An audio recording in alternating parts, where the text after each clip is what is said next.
Long ago, this region was yet a prosperous assembly. Guizhong often invited her friends to visit her home, reserving for us seats around the largest stone table. Sea Gazer would always bring out his latest treasure and place it upon the table. He could be quite the braggart. Though usually a mild-mannered fellow, when it came to those collectibles he was so fond of, he always loved to show them off. Paimon remembers that name. So that's what Sea Gazer was like. He was an old friend and a former rival. One has many memories of him. Once he had brought out the treasure, it would predictably become the center of attention. Neither Guizhong nor one was content to let him just steal the spotlight. So we would then also present our proudest mechanical creations. As Adepti, we were each gifted in our own ways, and naturally proud of our accomplishments in our respective fields of expertise. As a result, one often quarreled with Sea Gazer. His treasures were not even of his own making. He just used his exploration skills to dig them out of the ground. Cloud Retainer, you are getting competitive again. One digresses. Regardless, every time an argument occurred, Guizhong would come over to watch us during our mutual lambastics. On some occasions, she would join in, and on others, she'd take one of us by the limb and start uttering the most ridiculous nonsense. What kind of nonsense? No kind of nonsense were we spared. Sometimes she would brazenly opine, why argue between yourselves when neither of you could ever hope to beat me? Other times, she would make unsolicited suggestions, such as, once you two are done arguing, let's go to the foot of the mountain and grill some meat. She always sought to make everyone happy, and one must say, she had quite the gift for it. No matter what nonsense she said, one never felt bothered or offended. It also helped that she never referred to one as that illuminated bird or ladybird.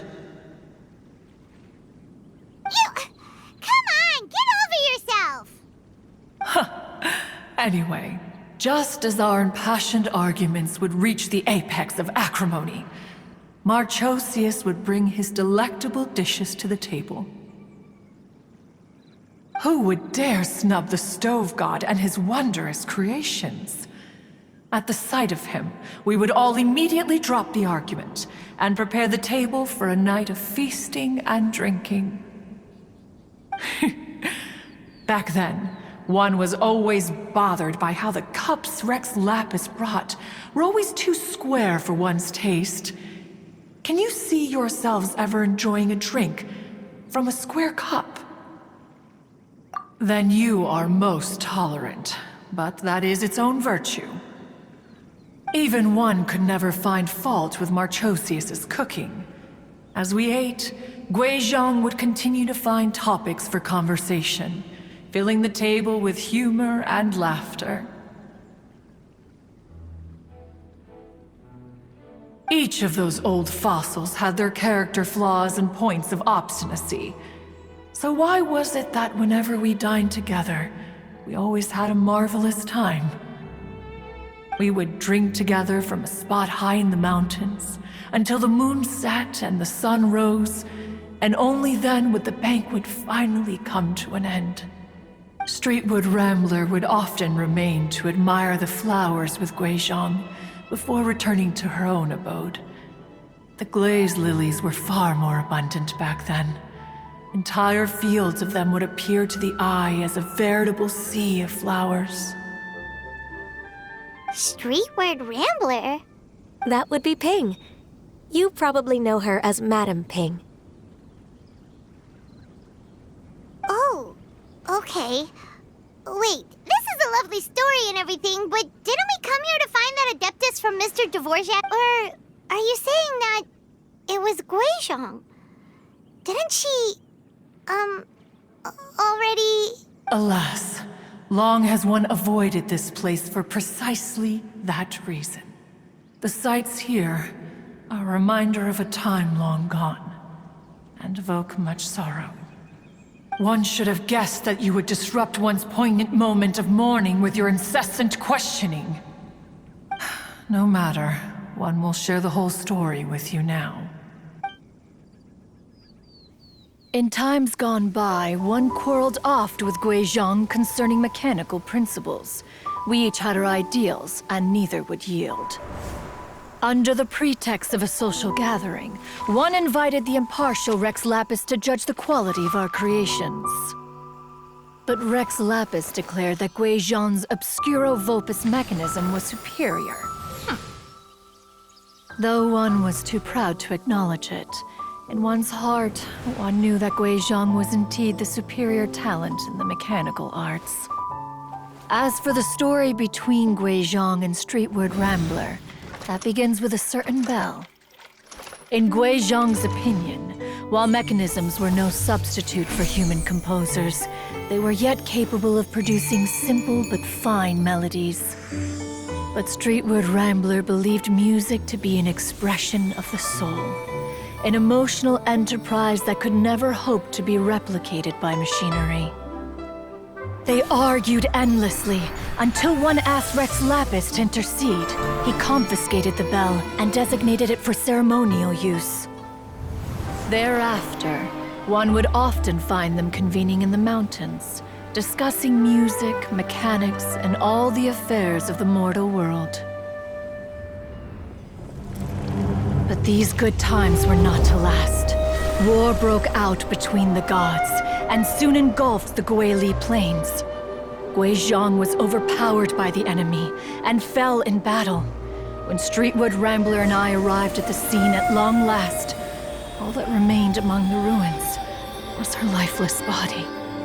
After this, at Streetwood Rambler's request, Rex Lapis granted her the cleansing bell for safekeeping. To honor our friend's memory, one made a few finishing touches to her ballistic device. Many lantern rites have passed since then. Many greetings and goodbyes. Upon what do you gaze? The Guili Plains? No. It's everything.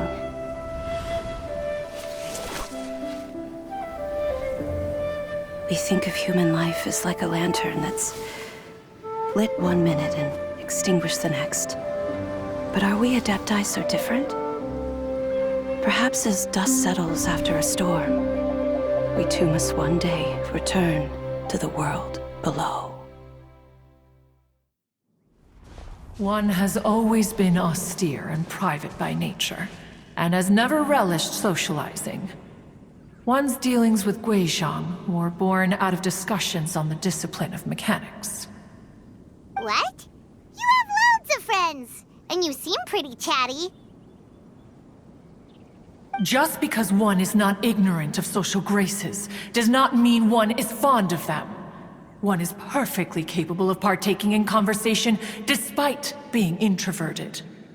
But in the end, one is nothing like Streetwood Rambler. She is dauntless but thoughtful, not to mention eloquent and wise. Moreover, her friendship with Guizhong was far greater than one's own.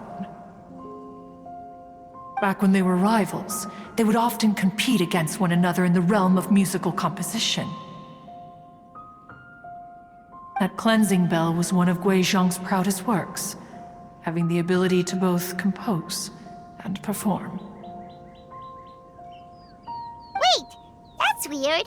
Didn't Madame Ping say she pestered an old friend for that bell? And she also said something about being a vain beauty when she was young or something. Streetward Rambler, a vain beauty. My foot. That bell has a sad history. Clearly, she refrained from sharing with you the truth of its origins, since the right time had not yet come. As for her old friend, who else could it be? As soon as Streetward Rambler heard that a certain Zhong Li wished to borrow the bell, she realized that the man was none other than Rex Lapis, and that he had made an enormous decision. After all, we all have known each other for several millennia. Some things between us are implicitly understood. Whoa! So they were talking in secret code? Oh, Paimon did not see that one coming. Enough of your intrusions. Where was one up to? Ah, yes. One remembers now. The cleansing bell is powered by a mechanical art, and can be used to great effect as an accompanying instrument. After the passing of its creator, it was used on numerous occasions during rites of parting. But Streetward Rambler did not acquire it from Rex Lapis for the purpose of producing further funerary tunes. No. Each time she rang it, it was to play the tune that Guizhong composed on it. The two once clashed over their beliefs about the meaning of music. Who would have thought that with Guizhong's passing and Streetward Rambler's mourning, two tunes composed in discord would eventually become one harmonious composition?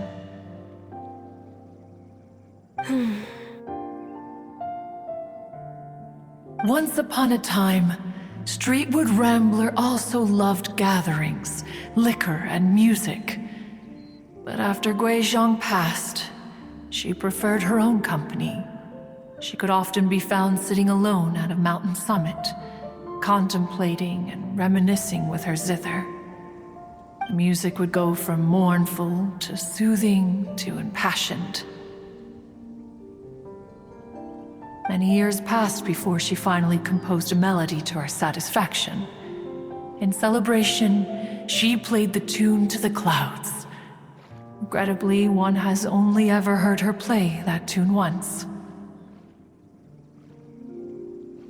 Which brings one back to the matter you've been investigating. Perhaps it was during that performance that the ancestor of your Fontaine friend fell into the water and was saved by Streetward Rambler. But if she was so happy with the melody, why would she only play it once? One was also greatly perplexed by this. After suppressing one's curiosity for a long while, one finally approached her and asked why she would retire the tune after having spent so long on it. In response, she said, "Though the strings that played that melody survive, the one who inspired it is gone.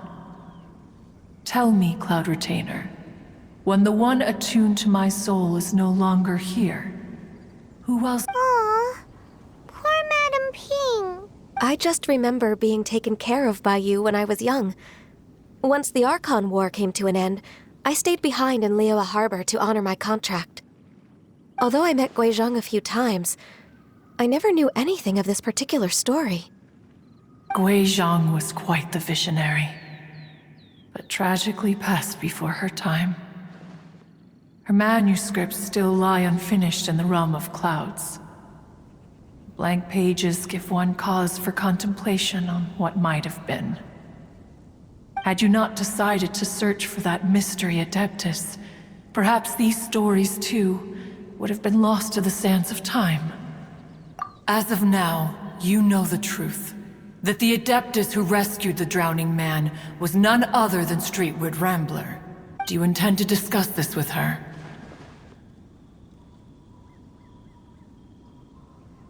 Do you mean Ping might find the topic too distressing?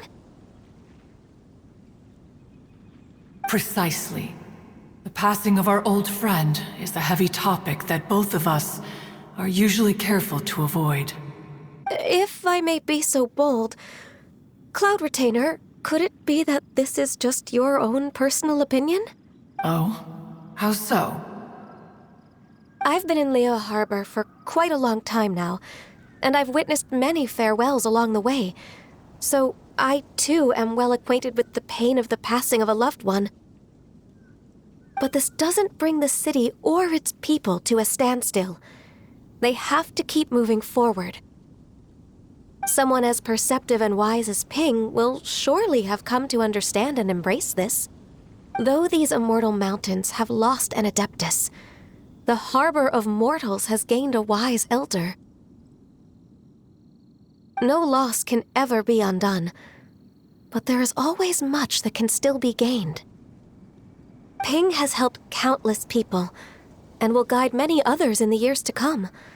And all to whom she extends a helping hand become her friends. People she can admire flowers and discuss music with.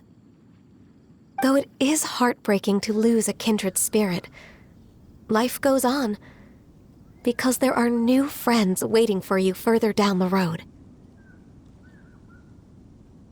We even asked Madame Ping what she thought about adding a music festival to this year's Lantern Rite. Oh, when we get back, why don't we just ask her if she'd like to perform? Maybe we can even get her up on stage.